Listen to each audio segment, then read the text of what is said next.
Hey, what's going on, guys? It's Spunkify here on behalf of MMOBomb.com, and welcome to another first look. Today we're taking a look at Dead Breed, which is a new 3-on-3 creepy-themed MOBA, as the developers put it. It's been developed by a studio coincidentally called Dead Breed AB, and it's been on Steam Early Access for, I think, a couple weeks now, essentially. It's closed beta, so in order for you guys to get in, you will have to apply for closed beta key or purchase an Early Access pack in order to enter into the game. That being said, let's go ahead and dive right into a little bit of the uniqueness of Dead Breed. Of course, there are many MOBAs out there right now, so what does Dead Breed have that is different from everything else? First of all, there are things called the Sentinels. So the Sentinels here, these are basically deities. You pledge yourself to one before a match begins, and a deity serves a couple purposes. They basically are the in-game bosses inside the match, and once you push past the enemy's defenses, you'll break into the crux, which is essentially a church of sorts where the deity resides, and you'll want to kill it in order to win the match. Otherwise, if nobody kills the enemy sentinels, there will be a 25-minute period after which the game will end, and the points that you garner during the match will denote who wins the match. So these deities, for example, Behemoth here, he is something that you can pledge to ahead of the game, and if you win a game, your standing increases with him. If you lose a game, your standing decreases. So as you'll notice down here, we can see Sentinel standing. The more wins you have, the more his power will be maxed out, and as his power increases, his stats will increase. So in particular, you'll notice here, Behemoth is sort of the starting Sentinel, so he just gains straight up health whenever your standing increases. So he'll gain 2,500 health based on my standing in a match, whereas if I was to lose more matches under my pledge of him, he would actually lose health. So you want to keep that ratio higher, because that will of course increase your Sentinel's strength, and that's exactly how the Sentinel progression works. From here, you'll be able to unlock other Sentinels, and they have infinities to them based on their breed. So Dead Breed, like the name denotes, there are 3 different breeds. There are day breeds, half breeds, and night breeds. Half breeds are, of course, a mix between the day and the night breed. And these breeds can be found here. They're essentially the heroes or champions of Dead Breed. And they have unique sort of passive traits to them based on whether or not they're day, half, or night. So for example, Dead Breed has a day and night cycle. So something like Domini here, who's a mainly melee style fighter, he'll have bonuses based on the day. Whereas if we go back here and we go back to breeds and look at something like Necros, he's much more obviously something of the night, and he'll have bonuses whenever it becomes nighttime. And those bonuses are typically things like increased vision range, and I think there's a couple other bonuses specific to each one as well. Now, finally, the most sort of unique thing, I guess you could say, for Dead Breed is the item system. In Dead Breed, each of these characters, they do not have a basic sort of playstyle. They have their abilities per se, but their playstyle is denoted by what items you equip them with. So something like Necros, which looks like a caster, you can outfit him with something like a staff and a book, which will give him that power bonus and allow him to be a caster. Or you can outfit him with a 2-handed mace and shield and put a bunch of armor on him, and he can go right into battle and be a tanky sort of character. It has that flexibility, and once you choose an item, you can always sell it and choose a different item to change that playstyle. So depending on how you want to play him in a match, that's all based on what items you actually pick up. To play into that further, there are the artifact items, which you can see here. Now, artifact items are unique items that only one person per team per side altogether can actually possess. So the crow's bow, for example, as I've acquired here, this is a 2-handed ranged bow that only one person on either side can actually possess, only one individual. So these are very, very strong items, and in fact I've seen during matches players rush to build a particular artifact because of how strong it is. Some of them actually have bonus abilities to them. I believe like Seraphim Wings here, or Wings of Death, allow you to quickly move out of battle and give you a pretty big bonus to your movement speed as well. Some of the items don't yet have any activatable items or activatable abilities, but I would think that that would be the case as development continues. One thing I do have a problem with, though, regarding this system is the fact that you can purchase these with real currency. So the cash shop currency is these sort of silver skulls here versus the golden or bronze skulls, which is the in-game currency. And as you'll notice here, you can purchase them at a relatively low cost. Some of them are a little bit more expensive, but a lot of them are about 175, which if you look at the coins, 450 is the minimal amount of coins that you can get when you purchase. So a lot of these are very easily able to be obtained. And while you do get this currency at a fairly regular rate, you'll notice that some of the more expensive ones are pretty up there, 2,600 versus 410. So definitely a lot of grinding to get these artifacts, and I feel like these artifacts are extremely strong in the current state. They may need to rebalance it or think about just completely removing the ability to pay for these items, given the fact that they do directly influence combat in a match. It's a little bit different if something like this would be accessible in an MMO and it's more cosmetic, but because these actually have stats to them, even if you can get them with in-game currency, I don't feel it is something that should be pursued. So maybe they should actually take a look at that. Now, before we jump into a match here, I just wanted to quickly go over the unlocking and ranking up system. So every time you level up, you'll get different bonuses here. So for example, I've gotten other heroes, the ability to rank up heroes, 400 silver coins, ranked mode eventually at level 5 for competitive reasons, totems, which are activatable items we'll talk about. We can't actually use those yet, team banners, gold key, and then hero quests. Now, there are these quests here that you'll get every day, which will allow you to complete them in order to gain more copper coins here to use. So there are some ways of garnering extra coins on top of playing games. They all do, though, however, require at least 3 games played. So there is a little bit of a time commitment there. I should also mention these keys here you can find here. These are keys that you can either purchase in the cash shop, I believe, or sorry, you get them through early access packages, which is a form of the cash shop, or you find them in dungeons, and they act as a way for you to basically get items and try out heroes or breeds rather ahead of time for free. So it's kind of like a free trial system, and you'll find those keys, they say, in dungeons. Although as of yet, having played about 5 games, I've never seen a key drop, so I don't know how rare they are. Finally, and I do mean finally, there is the upgrading system here. And again, I have to show you all this through the main menu system before we actually get into a match. The upgrading system essentially works in that if you want to upgrade a fighter or an artifact, you'll use these stars that you accrue as you level up. And as you unlock these stars, you can go to the rank up system. This is visible on the heroes, or the breeds rather, and the artifacts, and placing points into these will give your characters permanent boosts to those stats, which as far as I can tell you can't reset. So for example, I put a little bit more agility in this guy since he's mainly played as melee. He moves faster and he attacks faster. If you look at the artifacts, the same thing happens with the artifacts here. If we go to abilities, or sorry, rank up, you'll be able to unlock additional slots here, which I believe give them additional passive stats. This is a Grimsword I purchased, which does not have a special ability as of yet. Alright, gone over everything. We can actually get into a game now. You'll notice here we can just go 3v3, 1v1, or 2v2, all in the same map. Currently only one map available, and only one mode available, although there is a grayed out ante, which may be something like a form of gambling. You're able to gamble like currency or maybe an item. That would be pretty interesting as far as the ante goes, in order for you to maybe get better rewards at the end of a match.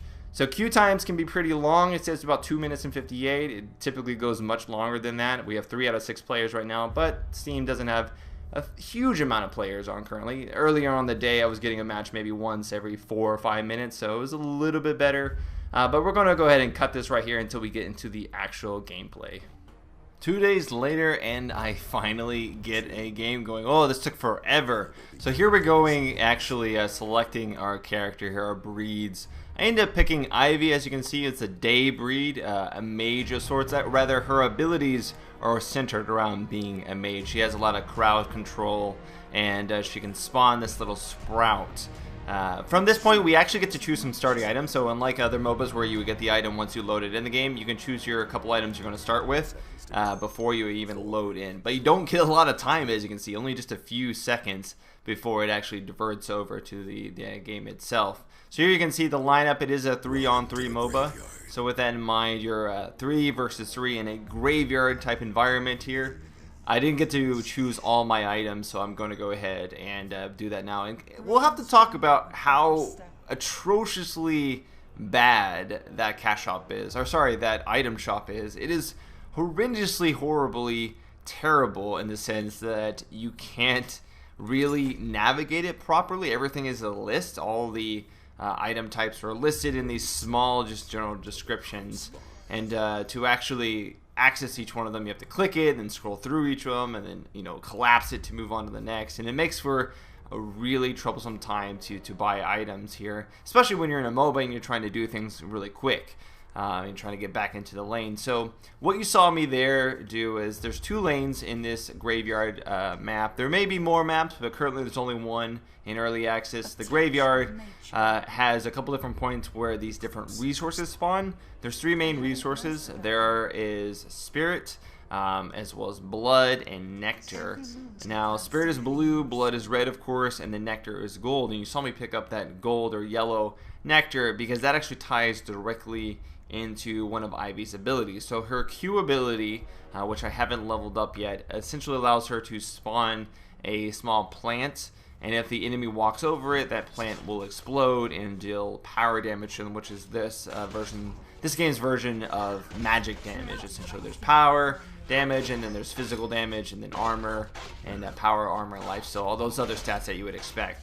So I'm facing off against this pretty brutish guy here. He's pretty tanky though. He's opted to go with a shield and a one-hit axe, which generally means that he's going to opt for a tank build. You can kind of get a sense of how everybody's going to be playing by the items that they bring into lane, which is really interesting. You know, keep in mind, Dead Breed changes the way your character interacts and how it fights based on what it's wearing. So some items will make it slower, some items will completely change the weapon style of combat. So in this case, I'm using a bow here, and a bow is primarily a physical damaging item. So I'm going for a physical damage build while being a mage, and the reason for that is because of Ivy's W and E, both of those are very CC oriented.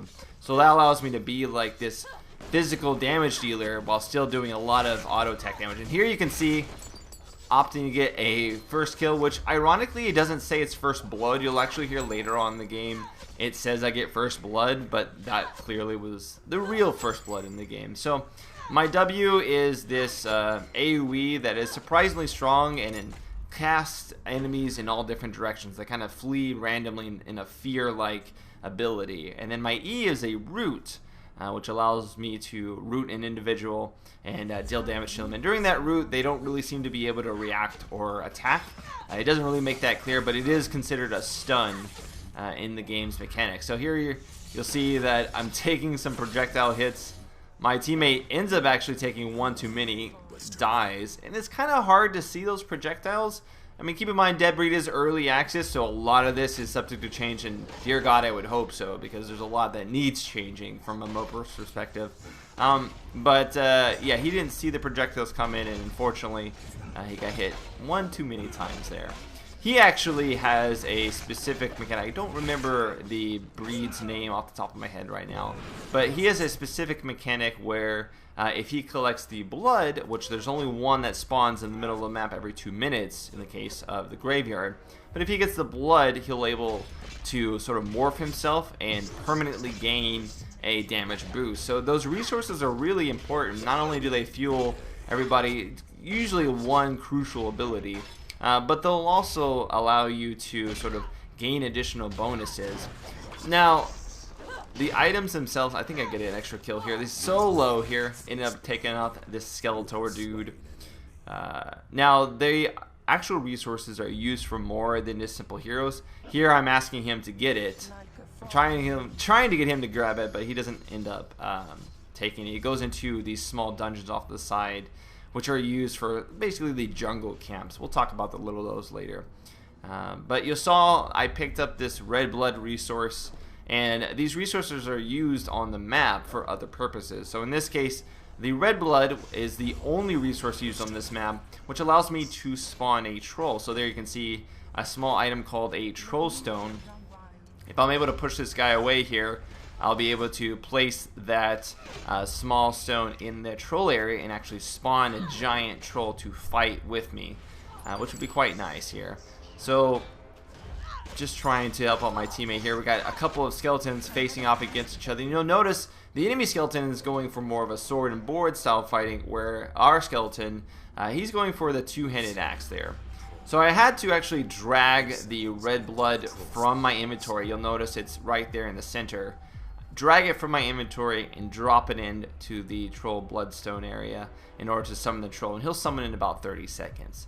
Of course, I should have noted that this isn't live. I wasn't able to record this live given that Fraps has some really interesting issues with debris which causes it to crash sometimes, so I wanted to make sure that I got the gameplay footage and was able to explain it as I went on. Here you can see troll, of course, spawning into the map, coming in all brutish-like. It actually does a cinematic for everybody every time the troll spawns. And during that cinematic, the game is still live, so things are still attacking you. You can die during the cinematic, coincidentally, and there's no way to turn the cinematic off at all, like currently. Now that's probably going to change. They're going to probably let you escape. Maybe it happens just the first time the troll spawns. I would hope, though, that the game at the very least, pause. You know, it should not actually continue.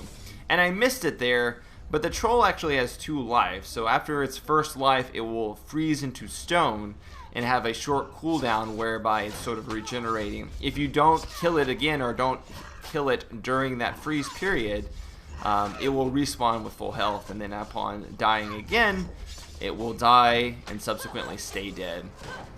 Now, because there is a blood every 2 minutes, that theoretically means that you can summon a troll every 2 minutes. And the troll will automatically fight for your side and go after these monoliths, which are the towers. There's 2 for each side, so there's only 2 you need to go for. But if you're in the area, and I don't know if this is a bug or not, the troll sometimes will attack you even though other enemies are in the air. So it may start by attacking the enemies, later on subsequently go for your allies. And again, a little bit stuck there. The skeleton has sort of like a gloop. You know, gloop, is that a word? Some kind of liquid. You know, just some kind of sticky liquid it can throw on the ground. Sticky liquid, holy crap. And by getting that liquid in there, you can slow down significantly. You notice I was trying to see if I can purchase a particular item, a bow. There are those special items like I mentioned before, the artifacts. I was going for a special artifact bow, which would give me an additional stun.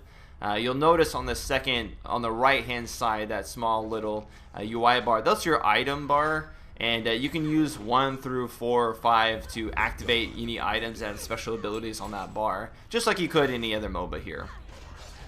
Now, one thing I learned from Ivy is that if you root someone first, like if you use your root, which is on E, and then subsequently follow it up with your W, it will actually unroot them.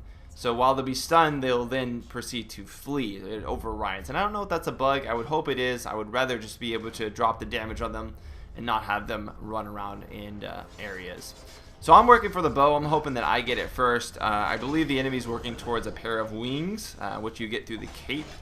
And here you'll notice I'm picking up one of the nectars.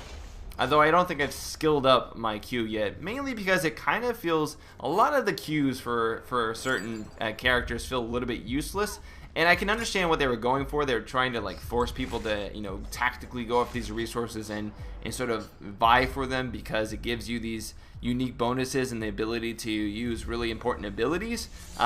But other than a few characters who just get passive stats for them, they basically consume it and then they passively get a stack of the ability or the power increase. It feels a little clunky for people who have to go get these resources and then hold on to them for a moment when they can cast it, and then maybe it never gets used and the ability was wasted. There you went, you know, you waited a long time, you fought for this resource, maybe you even fought other characters on your team who used the same resource, and how does that work out for teamwork, you know?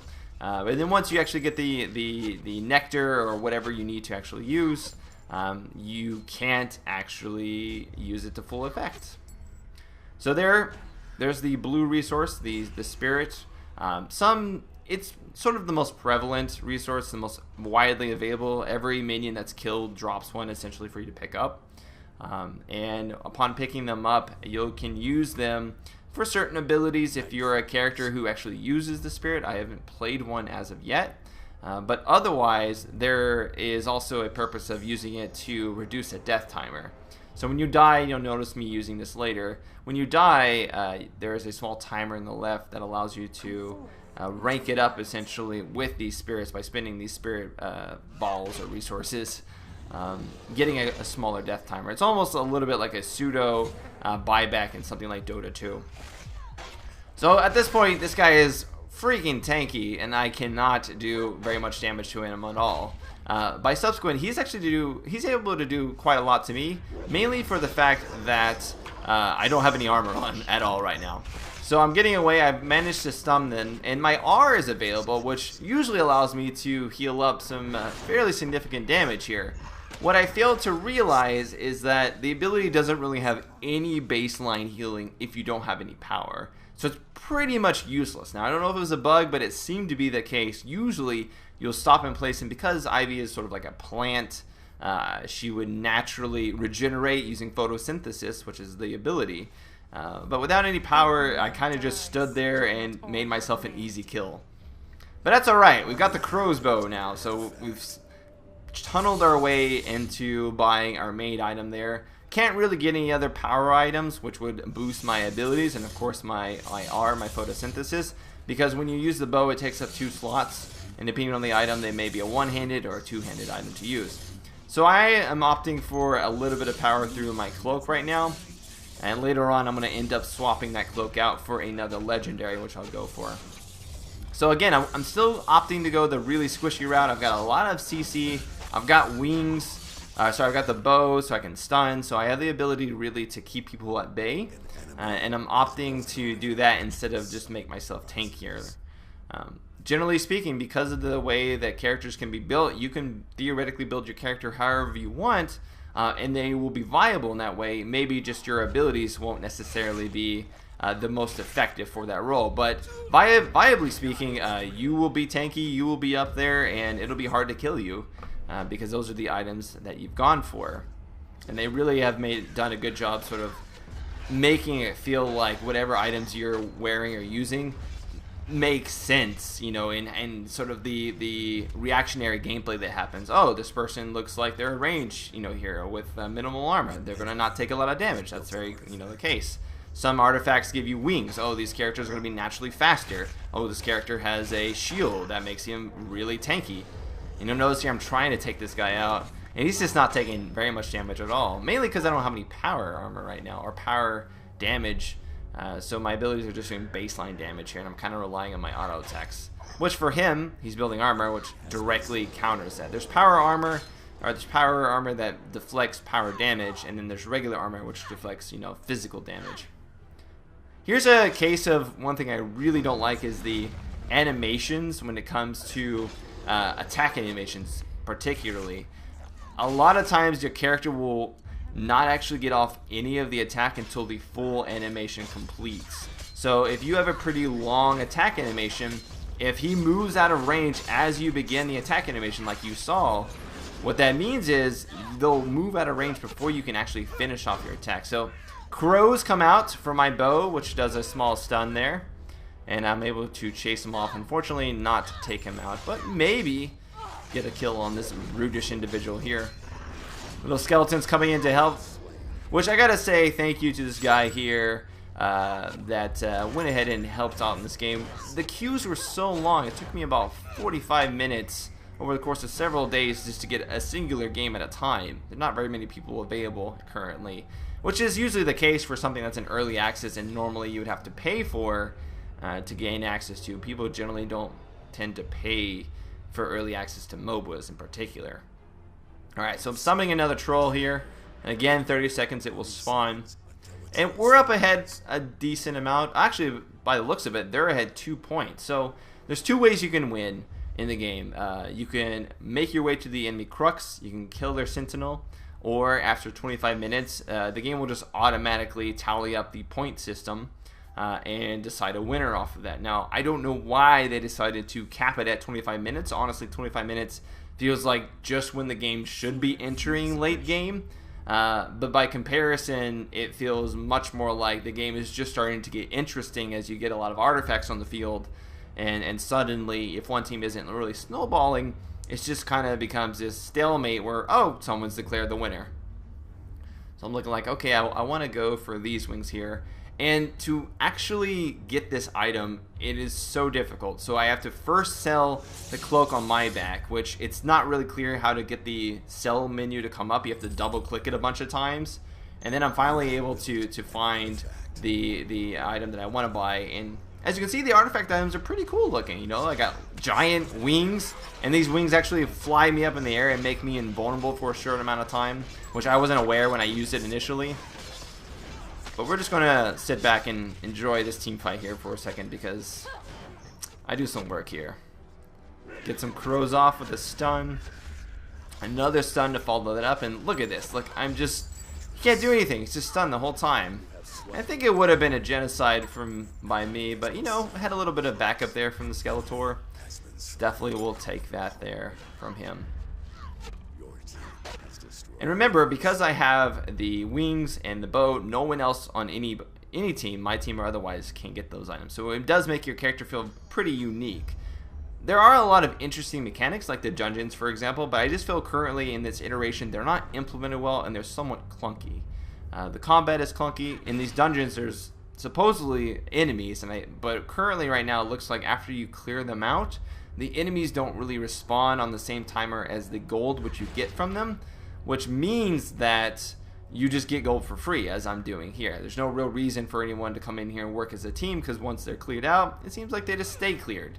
That's probably a bug, I would hope so, because this is an area that you would want to use as extra experience besides getting the gold. But bugs like that just sort of are not very conducive to showing off what the game's full potential is. It's definitely a state right now where I wouldn't take the balance or how all the mechanics interact with each other at face value. There's a lot of things that seem a little bit sketchy, and I mean, it is closed beta, which has me a little worried, because usually you would see this kind of sketchiness in an alpha, but it does seem like they need to do quite a lot of balancing passes before the game properly functions, because like I mentioned before, even some of the ability interactions tend to be a little bit wonky at times. In fact, some of the abilities feel extremely wonky just casting. Did I mention there was no A click, right click, or a move attack? You can only right click on enemies too to kill them. Things like that, you know, things like that really add up and make for a clunky experience overall, something that doesn't feel as fluid as can be. You know, here I'm trying to just add the red Trollstone blood, but in fact, if you're not actually on top of it, your character won't naturally run to it. Oh, I think they actually will. Your character will run to it, but then not put it in. There's like a weird interaction where you have to be right on top of things. Like hitboxes aren't always very noticeable, or I guess you could say reflective of where the actual character size or where the character is. So you get a lot of difficulty clicking on different options. This guy here is trying to break into our crux. Once you break in, you're able to bypass all the minion waves and just go in there and try to kill a boss. The crux, I guess you could say, is like the final defense. It takes a little bit to take down, but not too much. Not something that I would expect, you know, a whole team needed to focus on. That's what I would expect, rather. But in this case, one character could probably do it if no one was noticing in about 20-30 seconds maybe. Is that long for that? I would have hoped that it would have been a little bit longer, especially at this stage in the game, and someone who is supposedly building tank, I would think that he wouldn't have enough damage, and I'd like to see that be a more team-oriented objective. The Sentinel is very team-oriented. It does require multiple people to take it out, although currently it's a little buggy and doesn't tend to focus. Yeah, see, I think he'll actually spawn out once more. It doesn't tend to focus ranged players. So ranged players can sit and plink away at it for no reason. And hey, look, our troll has...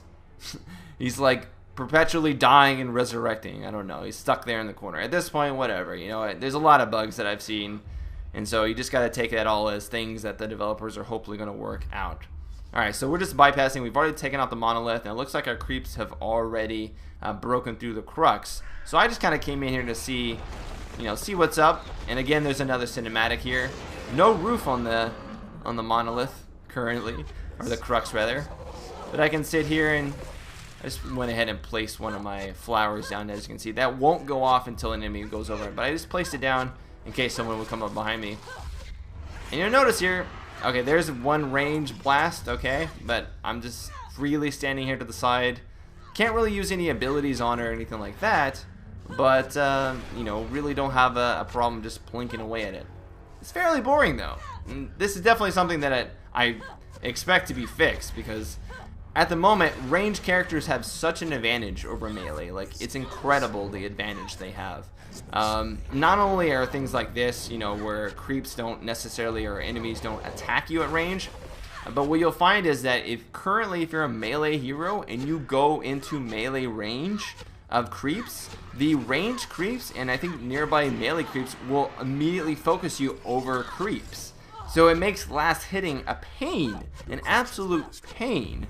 And that's because as a melee hero, you automatically take damage. You just automatically take damage when you go into melee range of creeps. You can't harass, you get harassed automatically. That's a clear bug and it needs to be fixed ASAP. I think they were trying to fix it, but I noticed a patch recently, but I don't think it actually went through and fixed everything. I think there's still a problem. So I'm noticing that I can buy more items here. I'm going to opt to get this helmet here, which looks a lot like the Lich King helmet from World of Warcraft or Warcraft 3, depending on your WoW or Blizzard knowledge here. I noticed my crux was open. I wanted to see if there was any enemy player. There was indeed. And again, as a melee player, he's getting hit by our behemoth here. And I don't really have to worry about that so much. So this guy here, he opted to go for damage instead of tankiness. So he swapped out the buckler or the shield. And he's got what looks to be a legendary or artifact rather, as well as a normal sword. But at this point, our allies here, we take him out, and we wrapped up the game. You know, there's 2 minutes left, 126 points to 93. So on the point side of things, we've won this game. I don't think they would ever be able to make up 32 points that quickly. Points come from, you know, picking up the resources, summoning trolls, killing enemies, and what have you. Yeah, that's a lot of points to make up in a minute 30. However, we don't want to just go out like this. That's boring. Who wants to win games and just with the game telling you you've won? You want to destroy the enemy's base. You want them to surrender. You want them to cry for mercy. You want to see their sentinel die. You want to see that kind of stuff. And so by putting a limitation, a cap on your fun of how long the match can be, you take out those long epic moments here. So we're going to try and go and kill their sentinel before the time limit. We got a minute left. I took out one of its bars, so it has 2 bars to go. Enemy looks like they're trying to stop us here.